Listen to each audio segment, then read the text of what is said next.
Halo minasan, bagaimana nih kabar kalian? Semoga kalian baik-baik saja. Di video kali ini, admin akan bawakan anime Chainsaw Man episode 15. Oke deh, nggak usah basa-basi lagi. Langsung saja kita simak videonya. Sebelum itu, jangan lupa untuk subscribe, like, dan komen di channel ini, supaya kami semangat bikin videonya. Di episode 15, terlihat Aki yang baru saja sadar di rumah sakit, dan di sana ada Denji dan Power yang sedang menemani Hayakawa.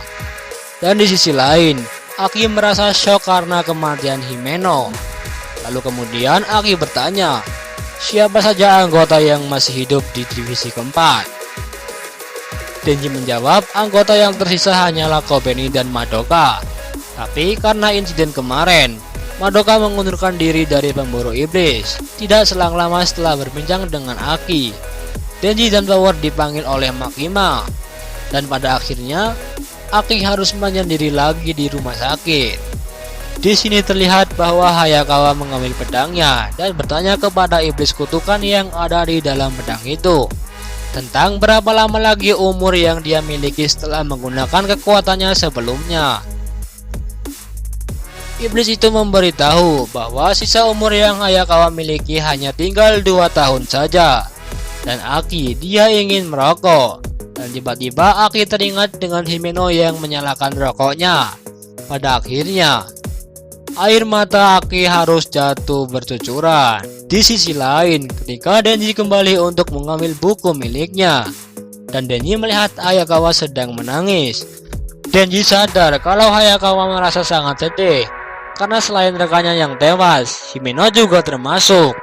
Namun seketika itu, Denji merasa aneh dengan dirinya. Padahal ketika Potita mati, Denji merasa sangat sedih. Tapi di saat Himeno tewas, entah kenapa, Denji tidak merasakan sedih sama sekali. Dan Denji berpikir, seandainya yang tewas adalah Power dan Aki, apakah dia akan merasa sedih? Tapi sepertinya Denji tidak menangisi mereka. Lalu bagaimana kalau Makima yang tewas? Mengingat kalau Makima adalah wanita impian Denji. Dan ternyata Denji tetap tidak akan menangisi Makima. Setelah memikirkannya, muncullah sebuah pertanyaan. Apakah itu artinya aku kehilangan kemanusiaanku? Meskipun Denji khawatir dengan dirinya. Dan pada akhirnya Denji kembali bersikap normal. Dan dia memutuskan untuk tidak memikirkan hal itu. Dan akhirnya Power dan Denji melanjutkan perjalanan mereka. Scene pun berpindah di mana Makima mengajak Denji dan Power ke sebuah pemakaman.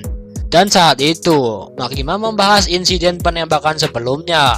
Pihak musuh sangat terang-terangan mengincar Denji. Dia berencana untuk memperkuat divisi 4 supaya kejadian yang sama tidak terulang kembali. Makima pun berniat memberikan pelatihan khusus untuk Power dan Denji. Tapi karena Makima cukup sibuk dengan urusan lainnya, lalu Makima memperkenalkan Power dan Denji kepada Kishibe. Dan ternyata dia adalah guru yang pernah Himeno ceritakan. Namun, di saat Makima ingin memperkenalkan beliau kepada mereka, pada saat itu juga Kishibe langsung menguji Denji dan Power dengan beberapa pertanyaan. Pertama, apa yang mereka rasakan ketika teman mereka mati? Mereka berdua menjawab kalau mereka tidak merasa apapun. Lanjut ke pertanyaan kedua, apakah mereka ingin balas dendam kepada musuh mereka nantinya? Lagi-lagi, mereka menjawab kalau mereka sama sekali tidak memikirkan hal itu. Kemudian pertanyaan yang terakhir, apakah mereka berada di pihak manusia atau iblis? Denji mengatakan kalau dia tidak terlalu peduli ingin berpihak dengan siapa saja. Berbeda dengan Power, kalau dia ingin berpihak kepada yang menang. Kishibe mendengar jawaban yang sempurna oleh Denji dan Power. Dia pun merasa sangat puas. Pada akhirnya, Kishibe mempersilahkan Makima untuk pergi dari sini karena pelatihannya akan segera dimulai. Lalu tiba-tiba Kishibe merangkul mereka berdua sembari berkata kalau dirinya adalah pemburu iblis dari divisi ke-1 dan dia akan senang kalau dipanggil Master. Setelah selesai berkenalan, Kishibe langsung mencekik leher Power dan Denji hingga patah. Tapi tujuan Kishibe melakukan hal itu adalah untuk mengetahui struktur tulang mereka. Meskipun mereka adalah manusia iblis, pada akhirnya mereka masih tetap sama dengan manusia biasa. Tapi satu perbedaan dari mereka adalah mereka bisa langsung sembuh hanya dengan meminum darah. Setelah mereka pulih kembali, Power langsung bertanya kenapa Kishibe tiba-tiba menyerang mereka.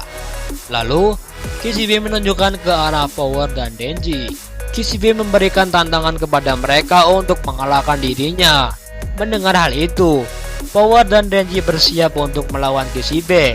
Tapi sialnya, mereka dikalahkan dengan sangat mudah oleh Kishibe hanya dengan menggunakan pisau. Melihat cara bertarung Denji dan Power, Kishibe berpikir kalau mereka bukan manusia lagi, karena mereka langsung mengincar kepala musuhnya. Dan karena hal itu, Kishibe berniat ingin menjadikan mereka berdua pemburu iblis yang paling brutal. Scene pun berpindah kepada Aki, yang mana Aki sedang menangis di rumah sakit itu. Tapi tiba-tiba Tendo dan Korose datang untuk jadi instruktur divisi keempat yang diminta oleh Makima. Lalu mereka meminta agar Aki memanggil iblis rubahnya lagi. Namun Aki terkejut karena iblis rubah tidak mau menjawabnya lagi. Melihat hal itu, Korose memberitahu pada Aki penyebab iblis rubah tidak menjawab panggilannya adalah karena Aki sudah terlalu sering meminta bantuan dirinya, hingga iblis rubah marah kepada dirinya. Lalu Aki diberi pilihan, apakah Aki mau menjalani hidupnya dengan tenang atau tetap menjadikan hidupnya sebagai pemburu iblis. Namun jika Aki masih meneruskan dirinya menjadi pemburu iblis, maka Aki harus menunjukkan tekadnya sebagai pemburu iblis. Dan untuk itu, Aki harus membuat kontrak baru dengan iblis yang lebih kuat dari sebelumnya.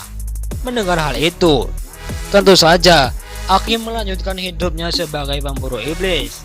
Setelah Tendo dan Korose melihat tekad Aki, mereka pun sadar apa yang dikatakan oleh guru mereka yang ada di Kyoto memanglah benar. Pasalnya, tidak ada orang normal yang berada di divisi 4. Dan pada akhirnya mereka memutuskan untuk pergi dari sana dan akan kembali lagi besok hari untuk membawa Aki membuat kontrak barunya dengan iblis yang lebih kuat. Scene pun berpindah kepada Power dan Denji yang sudah babak belur dalam pelatihan.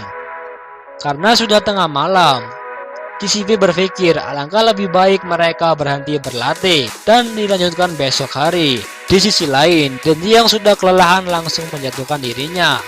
Setelah Power meminumkan darah ke mulut Denji, akhirnya Denji pulih kembali. Lalu Denji bertanya kepada Power, sudah berapa kali dia terbunuh di dalam pelatihan ini? Power menjawab, kalau Denji sudah dibunuh sekitar 20 kali. Mereka yang menyadari kekuatan Kishibe jauh di luar kemampuan mereka. Mereka pun berpikir untuk kabur dari pelatihan ini. Tapi mereka mengurungkan niat tersebut karena mereka tidak mau mengalami hal yang sama seperti sebelumnya. Dan tiba-tiba saja Power mendapatkan ide, yaitu mereka harus menggunakan otak mereka daripada harus bertarung asal-asalan. Mendengar ide Power, Denji pun langsung setuju dengan ide Power. Karena hal itu, Denji merasa kalau dirinya sudah mulai cerdas sekarang. Nah, minasan, inilah akhir dari anime Chainsaw Man episode 15. Penasaran kan apa yang akan terjadi di episode selanjutnya? Makanya jangan lupa untuk subscribe, like, komen, dan aktifkan loncengnya biar kalian gak ketinggalan kalau kami upload video baru.